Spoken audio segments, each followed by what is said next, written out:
My name's Daniel. I'm 31, and I've spent most of my adult life learning how to laugh off insults that feel more like paper cuts, small, sharp, and slow to heal. I come from a family that loves parties but not people. At least, not people like me. You know the type. Families that measure your worth in Instagram likes and compare your life milestones like it's a scoreboard. I was never winning. My sister, Brooke, on the other hand, she's the reigning MVP of our family highlight reel. Blonde, loud, and perfectly curated.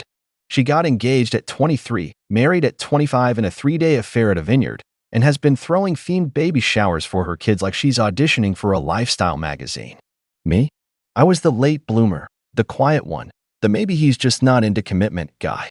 Every time I brought a girlfriend home, it turned into a round of subtle interrogations disguised as conversation.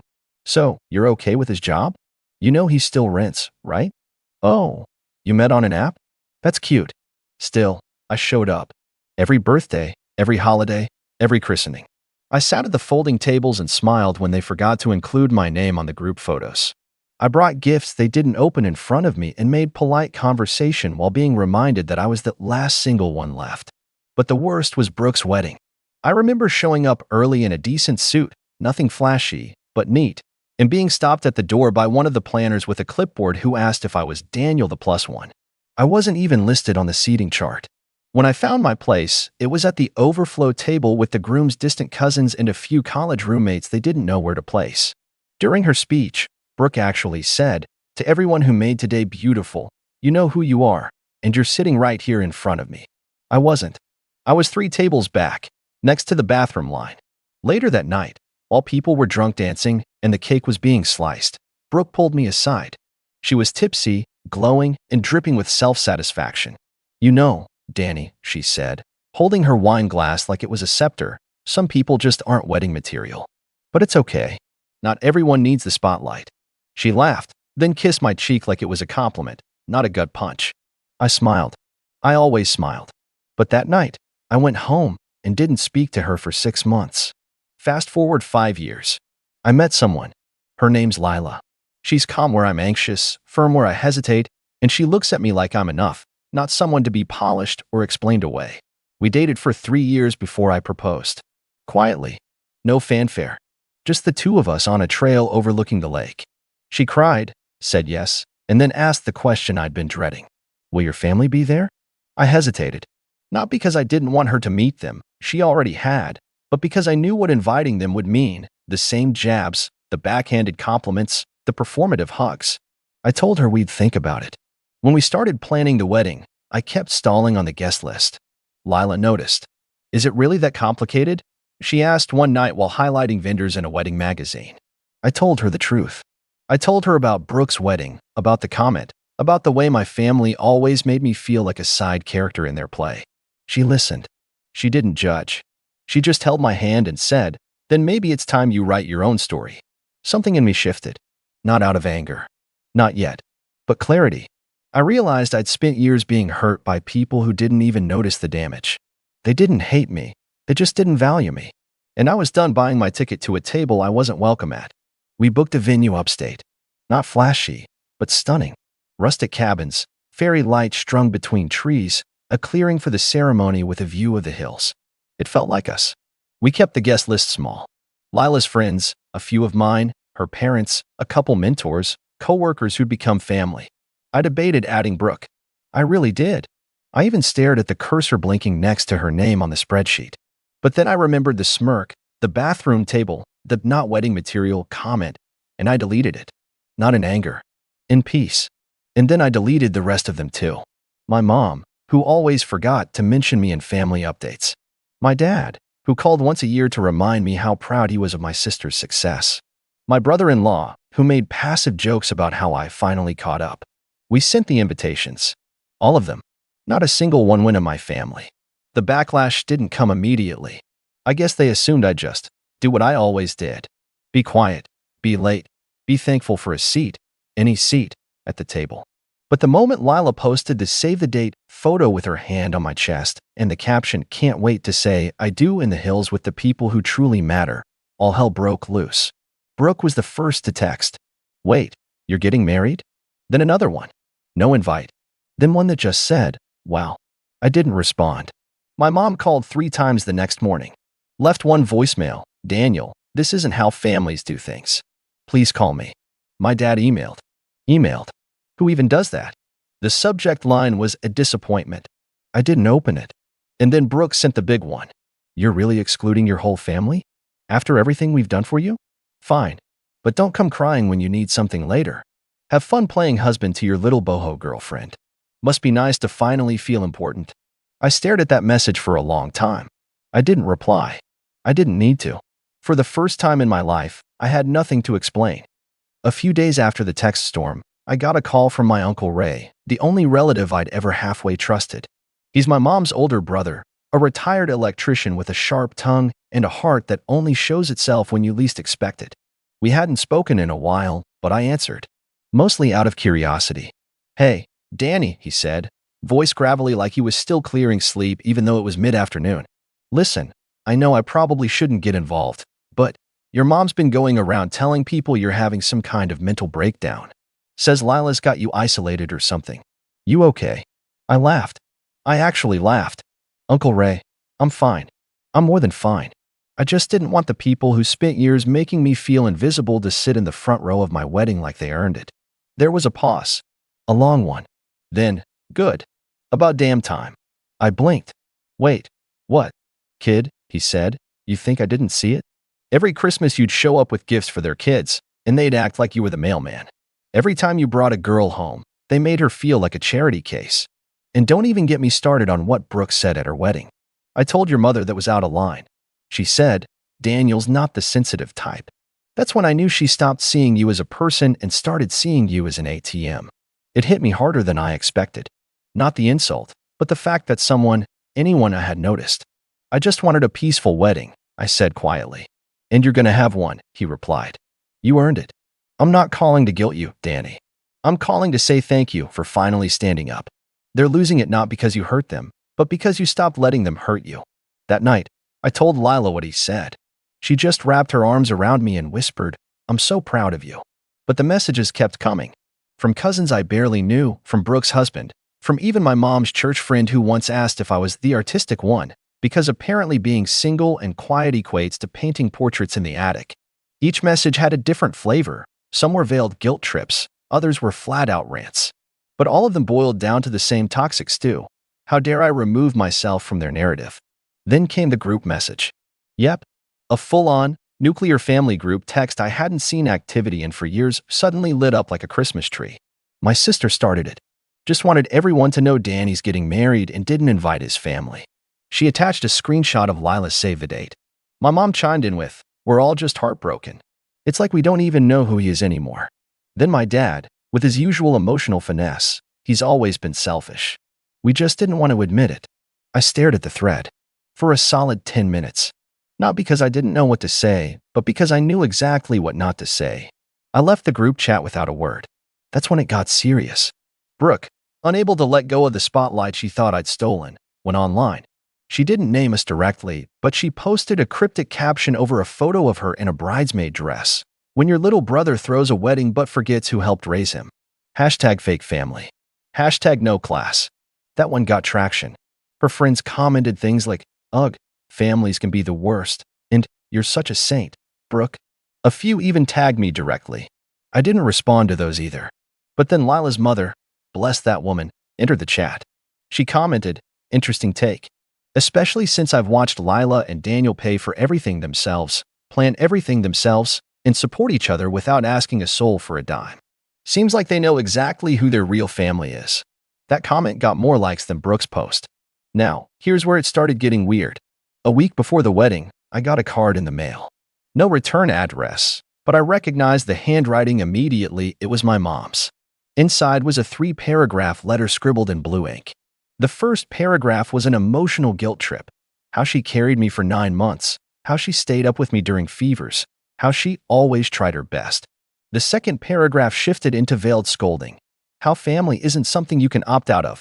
How I was embarrassing myself in front of the extended relatives, and how I needed to think about the image I was projecting. And the final paragraph?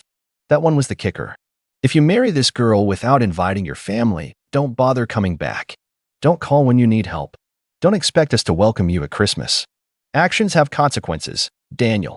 I folded the letter carefully, put it back in the envelope, and slid it into the drawer next to the old RSVP cards. I didn't show Lila right away. Not because I wanted to protect her, but because I didn't want her to carry the weight I'd already spent years learning to bear. The morning of the wedding, I woke up earlier than I expected. The air was cool, the sky overcast in that perfect, soft photograph kind of way. Lila was getting ready in another cabin, and I had a moment to myself. No noise, no buzzing phone, just the hum of wind through pine trees and the scent of something fresh beginning. And then my phone lit up. A new number. I almost ignored it. But something told me to answer. It was Brooke.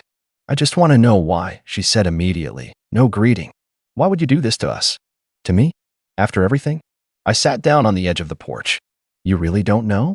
No, I don't. This is the most vindictive thing you've ever done. Not inviting your own family. You've humiliated us. People are asking questions. They're wondering if something's wrong with you. I let the silence stretch. Then I said, Brooke, you told me I wasn't wedding material. That I didn't belong in the spotlight. You made me feel small. For years. And now that I'm finally happy, you're upset I didn't hand you a front row seat to it. You're overreacting, she snapped. It was a joke. God, you're so sensitive. There it was. The phrase I'd heard my whole life. I'm not sensitive, I said quietly. I'm just done. She started to speak again, but I hung up. And then I turned off my phone. By the time guests started arriving, I felt lighter than I had in years. The music played, soft laughter filled the air, and one by one, people who chose to be in my life showed up looking like joy incarnate. And just as I stepped behind the trees, waiting for my cue to walk down the aisle, the coordinator rushed over to me, wide-eyed and breathless. There's someone at the gate. I raised an eyebrow. Who? She hesitated. Your mom. And your sister. And I think your dad's parked across the road. They're not on the list, but they're saying it's a family emergency. I stared at her, my heartbeat steady. Then I smiled. Tell them the guest list is final. And then I walked down the aisle. The ceremony itself was everything I didn't know I needed. No flower walls, no drone footage, no six-piece string quartet, just close friends, warm glances, and the kind of vows that come from weathering storms together. When I saw Lila walking toward me, hair braided with tiny wildflowers and that calm, radiant smile, it hit me just how far I'd come. Not just from the awkward kid at the back table, but from the man who used to bend over backward just to be tolerated. I didn't think about my family at all during the vows. Not once. My hands weren't shaking. My voice didn't falter.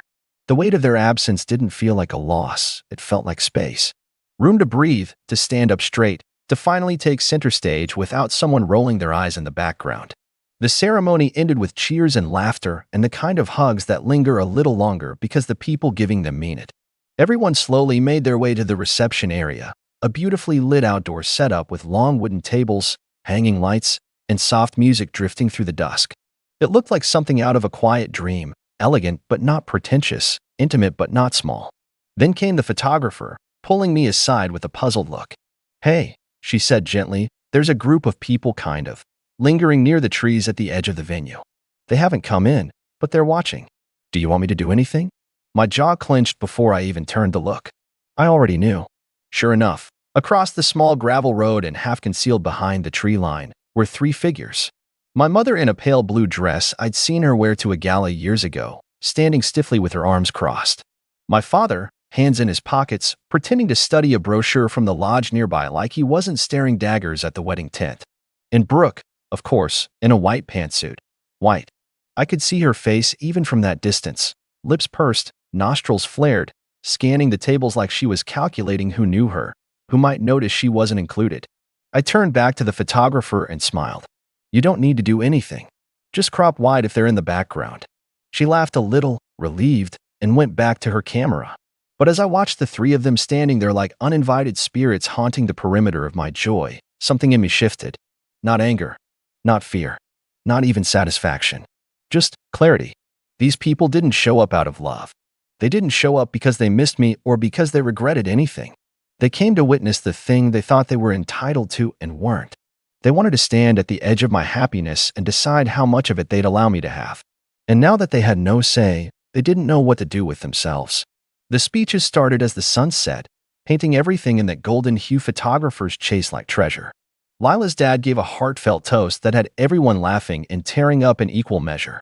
Then my best friend Oliver stood, raised his glass, and said something that silenced the whole tent, to Daniel, the most loyal friend I've ever had, who spent years giving love to people who didn't see it for what it was, who finally found someone who saw him and chose him. This guy has taken more punches from life than most people twice his age and still showed up for everyone. But today, he showed up for himself. And man, it's about time. People clapped. Some stood. I didn't cry, but I could have. Because in that moment, I realized the version of me who once begged to be seen was gone. The person sitting at that table wasn't trying to prove anything to anyone. I had already won, not out of revenge, but by reclaiming the life they always told me I wasn't meant to have. Just as dessert was being served, mini apple tarts and tiramisu squares, my phone buzzed. One message. From Brooke. It read, "You are seriously going to regret this." No context. No explanation. Just venom distilled into one sentence. I turned the screen to Oliver. He read it, then let out a low whistle. Wow. She really thought this was about her. I smiled, then hit block without another word. Later that night, as the sky filled with stars and people swayed to music under the string lights, I walked back toward the cabins to get something from the lodge. As I rounded the path near the edge of the property, I heard voices sharp, hushed, and angry. He should have just let us in. I don't care what he thinks he's doing. That's our family. It was my mom. Still there. Still furious. Then Brooke. I hope he chokes on his perfect little moment. Let's see how long it lasts once real life kicks in. I stood there for a second, just out of view. I should have walked away. Should have let it go. But something inside me, the years of silence, the swallowed pride, the countless times I accepted being the afterthought, told me to step forward. And I did. I stepped through the trees and into their view, startling all three of them. My mother gasped. Brooke's eyes narrowed. My dad just stared. I know you're upset, I said calmly, voice steady. But you weren't uninvited. You were never invited. Because this day wasn't about correcting your version of me. It was about celebrating the person I've become without you. And the fact that you're here, hiding behind trees instead of being surrounded by love, tells me I made the right choice. Brooke's jaw clenched. You think you're better than us now? No, I said. I think I'm finally free of you. Then I turned around and walked away, back toward the laughter, the light, and the people who actually showed up. I didn't look back. As I walked away from the shadows of my past, each step felt like an exhale I'd been holding in for years. The wedding was still alive behind me, music drifting through the trees, fairy lights glowing like soft stars, Lila's laughter echoing with the kind of warmth that no family function ever gave me. I didn't need to see their faces to know what I left behind. I could feel it. 3 people standing in silence, stunned by the one person they thought would always come crawling back, finally walking away. When I returned to the reception, Lila caught my eye from across the dance floor. She was barefoot now, shoes abandoned under a table, dress flowing as she twirled in a slow circle with her niece on her hip. She smiled at me like nothing in the world was missing. And for the first time in my life, I agreed.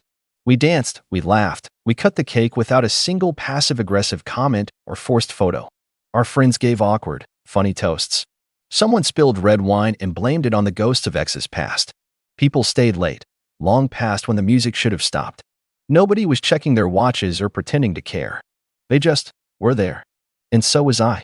When the night finally wound down, and the last lanterns were dimmed, I sat with Lila on the cabin porch wrapped in a blanket in silence. Just the two of us. She leaned her head on my shoulder. I saw them, she said quietly. I know. I wanted to say something, but I didn't want to ruin it. You didn't, I whispered. They couldn't ruin it even if they tried.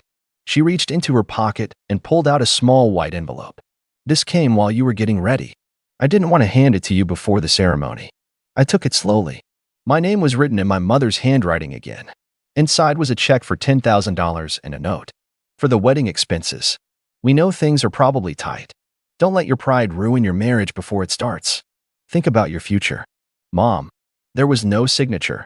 No warmth. Just an assumption that I was still for sale. I chuckled and slid the check into the fire pit beside us. The flames caught quickly, curling the paper into black wisps that flew into the sky. Lila didn't say anything. She just pulled the blanket tighter around us, and we sat there until the fire died down, the last ember glowing like the last word I never needed to say. A week later, we were back home. Married.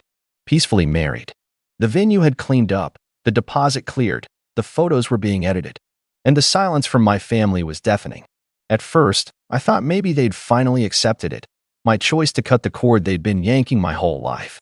But then the fallout started, not from them directly, but from everyone around them. It began with a voicemail from my cousin Rachel. "Hey, I don't want to be weird, but your mom's been telling people you had a mental breakdown at the wedding. She said you kicked them out and that you banned family because Lila doesn't like them. But I saw the photos. You guys looked happy. So I just wanted to check. Are you okay?" I played that message twice. Then I checked Facebook. Sure enough, my mother had posted a vague status the day after the wedding. When you raise someone with love and they repay you with exile, you have to let go and pray they find their way back before it's too late. #heartbroken, #family first. The comments were full of sympathy. Praying for you. Kids can be so selfish these days. You're such a strong woman. And of course, one from Brooke's best friend. Ugh, I still can't believe he didn't even let you stay. Disgusting. It would have been laughable if it hadn't been so calculated. They were spinning the story, trying to regain control over a narrative they'd lost. In their version, I was unstable, dramatic, controlled by a manipulative wife. A cautionary tale. So I did something I hadn't planned on. I responded, not with a Facebook post or a text thread. No, I wrote a letter. A real one. Printed it out, sealed it in an envelope, and mailed it to my parents, Brooke, and a few of the relatives who had reached out in concern. No drama. Just facts. Dear family, you've made it clear that your version of my life makes more sense to you than the truth ever did. So let me tell it once, plainly. I did not have a breakdown. I did not exclude you out of spite or manipulation. I chose to begin a new chapter of my life surrounded by people who love me for who I am, not who they expect me to be. Brooke, you once told me I wasn't wedding material, that I didn't belong in the spotlight. You laughed as you said it, but the damage was real. For years, I internalized every offhand comment, every backhanded compliment, every time I was made to feel like an afterthought. I stayed quiet because I was taught that family forgives. But forgiveness requires remorse. And you have never once acknowledged your words or actions. Mom, your check didn't come from love. It came with strings. It was a leash disguised as a gift. I don't need it. We never did. You weren't uninvited from my wedding. You were simply never included in a moment you had no hand in building. I've spent my life trying to be accepted by people who see me as the family wallet, the emotional punching bag, the one who doesn't fit the aesthetic. Well, I'm done fitting into a mold you built from resentment and entitlement. I didn't cut you out of my life to punish you. I let you go because carrying you was breaking me, and I won't carry that anymore. Daniel. I sent the letter, and then I moved on. There was no reply, no apology, not even a text. But slowly, over the next few months, something surprising started happening. A cousin I hadn't seen in years messaged me to say she'd always thought I was treated unfairly. An old family friend reached out and said she was proud of how I stood up for myself. Even my Uncle Ray called again, this time with something softer in his voice. They won't say it, he told me, but they know. Deep down, they know. And that was enough. Lila and I moved into a new apartment 3 months after the wedding. It wasn't big, but it had a balcony and morning light and enough space for a piano she found at a thrift store. She plays while I cook. Sometimes I stop just to watch her hands glide across the keys like they're rewriting the soundtrack of my life. And every now and then, when the music drifts through the open window and the world feels too quiet, I remember that folding chair at Brooke's wedding. I remember the smirk, the side comments, the way they always acted like love was something I had to earn. And I smile, because I finally understand, love isn't earned through suffering. It's chosen. And I chose a life without them. No more waiting for approval. No more shrinking to fit. No more setting a place at a table I was never truly welcome at. This life, imperfect, joyful, mine, is the one I built when I stopped asking for permission. And I wouldn't trade it for a seat at anyone's table. Not even theirs.